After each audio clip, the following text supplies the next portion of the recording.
তো আজকে আবার আমরা যাচ্ছি তারামা পুজোর ওখানে, কারণ কালকে দিদি আর বোনপো যেতে পারেনি। তো আজকে তাই আমি, দিদি, বোনপো আমরা তিনজনে যাচ্ছি। তো চলো বেরোই, বেরিয়ে তারপরে বাকি ভিডিও শেয়ার করছি, কারণ ও তো কোনো কথা বলবে না, কথা বলছেই না।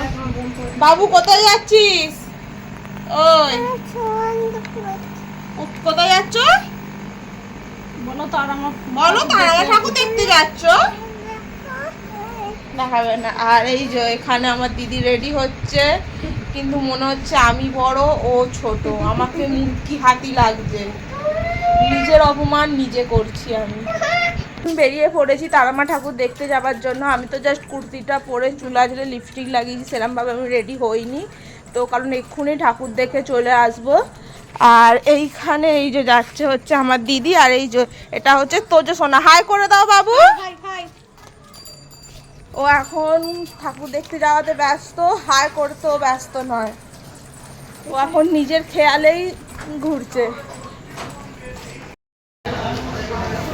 তো এইখানে আর একটা তারামা ঠাকুর দেখলাম, দেখে নমস্কার করলাম। কালকেও শেয়ার করেছিলাম, কালকে যেখানে সারা রাত ছিলাম, যে তারামা ঠাকুরের কাছে পুজো দিয়েছি, পুষ্পাঞ্জলি দিয়েছি, তো সেইখানে যাচ্ছি আমরা এখন।